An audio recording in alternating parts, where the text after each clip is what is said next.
Hello there, everyone. Welcome to another D&D discussion brought to you by Camille's Harem. Not just a podcast for novice writers by novice writers, but also a YouTube channel by novice writers for novice writers. Because writing is an adventure, it's more fun with friends. And for today, what I want to do is I want to take a quick moment to look at something that has kind of plagued the D&D community, and that is the relatively recent Matthew Mercer Effect. Now then, I want to kind of give my opinion right here. I personally don't believe that any of the blame for this so-called effect should be laid at the feet of Matthew Mercer and his friends over at Critical Role.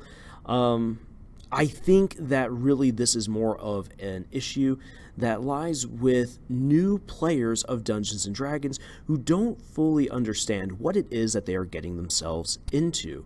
And that honestly has been a problem for every single new player. No one gets it right the first time, and in fact, you've got to play a lot of Dungeons & Dragons before you find your groove and you find the people that you work out best with. That's kind of the beauty of the game, that everyone can have their own personality within it, and that everyone can have their own style of play and storytelling. That is what D&D is all about. It is a joint storytelling effort where everyone at the table comes together to tell a story.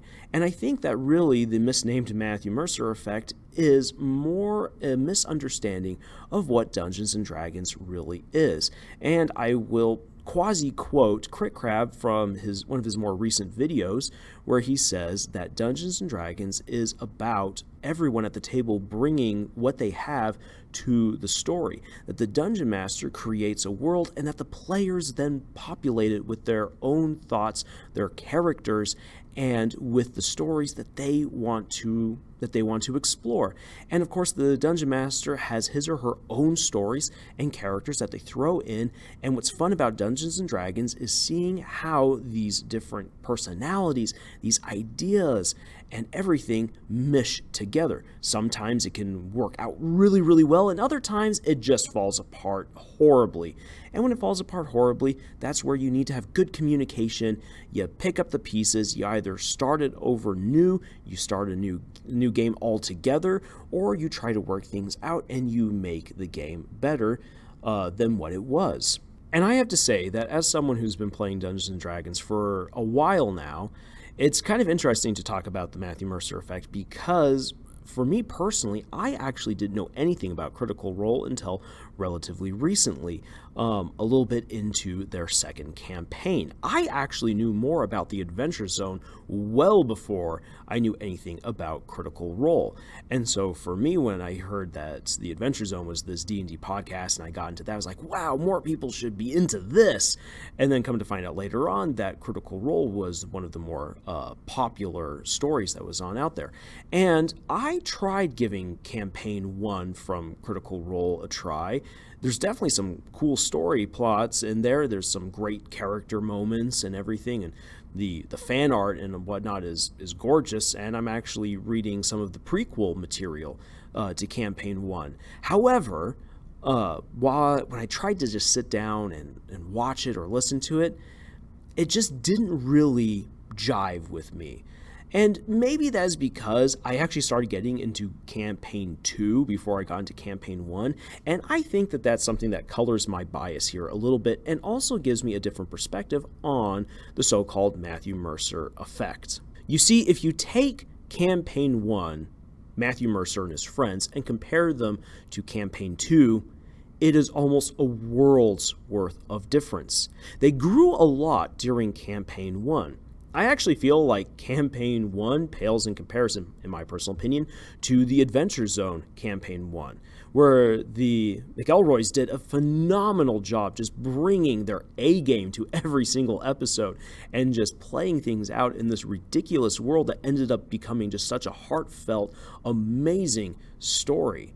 And that is what D&D, at least to me, is all about, just everyone coming together to help create an amazing story, whereas a lot of the stuff I have seen from Campaign 1 is just long slogs of battle, where battle is really just this the meat the meat of everything that happens, and that the character moments and everything else are just kind of the small glue that holds these much larger campaign battles together.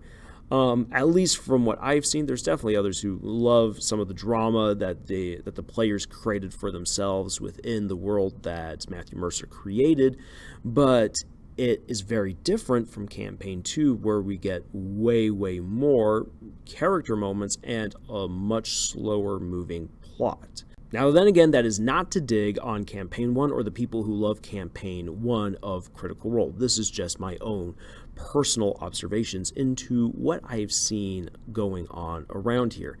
And what this made me think about is I've heard people just complain nonstop about the Matthew Mercer effect, how people are trying to play like they're Matt Mercer, like they're trying to play like they're Liam O'Brien or Sam Riegel, or like Laura Bailey, which you can't play like Laura Bailey. I'm sorry, there's only goddess, Laura Bailey. So I wouldn't even attempt to try to do that. In fact, actually, when I did my Mighty Nine versus Goblin Slayer review and video, I said flat out, there's no way that I could ever possibly capture just the beautiful chaos that she embodies in her character Jester.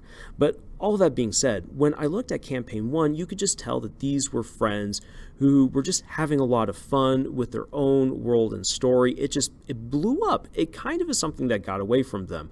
But when we get to Campaign 2, you can tell that they have grown, that they have all developed as actors and as storytellers, and that Campaign 2 is way more mature in terms of storytelling because of how they have developed.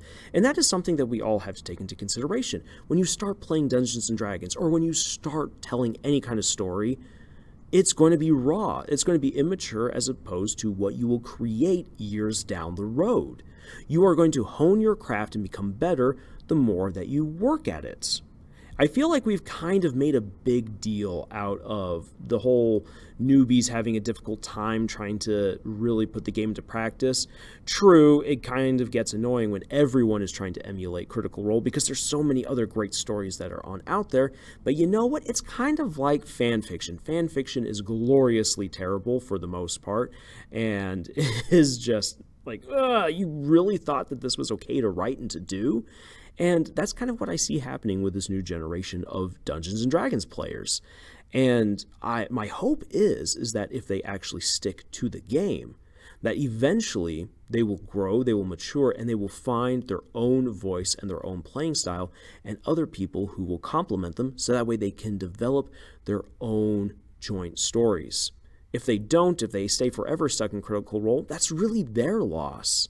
And that's not the fault of the people over at Critical Role. I think that the whole Matt Mercer effect is really just because Critical Role is arguably the most popular and the most well received of all of the Dungeons & Dragons podcasts that are out there. There's dozens, if not hundreds of them by now, run by popular, engaging, interesting people, but it's just that Critical Role happens to be the largest, and normally the one that is the largest is the one that will be criticized the most. Once again, when I look at Matt Mercer, I feel like he has definitely developed as a storyteller, that he has become better. And if there's anything that I really would take away from it is that as a storyteller, you are constantly growing and improving. At least that's the hope, that you are improving. And that we should not really just tear into these new players because they can't play like a veteran, or they can't tell stories that are just amazing and original. We have to let them discover themselves. And this, for my part, this shows my own growth as a writer and as a storyteller.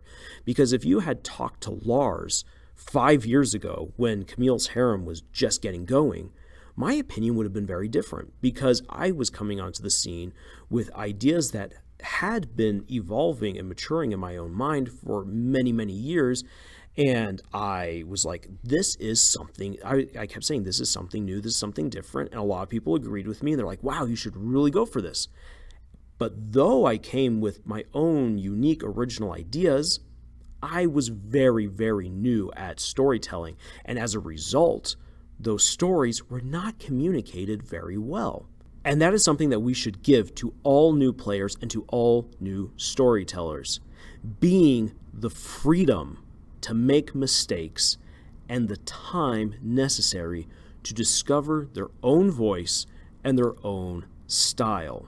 My advice would be this: we should stop complaining so much about the Matt Mercer effect and focus more on encouraging all of these new players who are coming in. And this is amazing that so many people are actually becoming a part of the D&D community. We should be helping them to feel comfortable and help them to find their own style and voice. If, however, they start getting toxic, which unfortunately there are a lot of new toxic D&D fans, or if they are just so rigid that everything must be done according to Critical Role, then you help them find those people within the community, and you don't have to deal with them anymore. I used to get so upset about all of the terrible fan fiction writers out there for stories I absolutely loved, and you know what? It means absolutely nothing to me. I can divorce myself now from them and say, I'm going to love what I love. I am not defined by the worst writers out there. I'm defined by what I do myself and what I do with my own friends here at Camille's Harem and with other phenomenal writers out there, or with other amazing D&D players out there when I play Dungeons & Dragons. And that kind of a sentiment is something that you see more, especially in us as Camille's Harem, as we have gone throughout these 5 years. We used to just really love to make fun of fan fictions and tear them apart because, we hated them so much. But 5 years later, we say, you know what? There is a place for fan fiction, and there's a place for fan fiction writers. We're still going to laugh at all of the horrible stuff that they do, but now we are going to also pay attention to encouraging writers way more and helping them to better their craft in the hopes that one day they will finally find their own unique voice and style and create stories that the world wants to read. And the same thing goes for Dungeons & Dragons players. We want to encourage you to find your own voice and style. Don't be shackled down to the fad of the time or to what other players do. Find what you want to do. That is probably the best remedy to this so-called Matt Mercer effect. And really, Matt Mercer, I lay no blame at you whatsoever. I think that you're a phenomenal guy. You probably will never watch this video, but if you do, just know I love watching you work. I love watching you play with your friends. You guys are all fantastic, and I love watching you every single Thursday that you are airing. I probably stay up way too late, especially with the fact that I am a full-time teacher and I've got other things I got to do, but I love Critical Role. I love playing Dungeons & Dragons. I love telling stories, and that's kind of the reason why I wanted to take the time to just sit down and kind of get this off of my chest. This video probably won't do very well, but you know what? I'm just going to put my own voice on out there. I'll try to be that middle ground voice of reason where I'm not going to rail on any of the new players, and I, at the same time, though, am not going to support a blind following of the Critical Role craze. And that's because I believe that all of you are way better than that you can be phenomenal storytellers, you can be phenomenal players. And yeah, I want to leave it at that before I get too rambly. So this right here has been Camille's Harem. If you, however, would like to get some good Dungeons & Dragons advice, or especially check out the battle that we did of Goblin Slayer versus the Mighty Nine, I will make sure that I link that in the description. If you are looking for good, solid writing advice, please go check out our podcast, Camille's Harem, found on Podbean, iTunes, and Google Play. You can also check out some writing exercises that we have over at our Pinterest page, and we'd be happy to have conversations with you over at our subreddit. And until the next video, y'all, tschüss.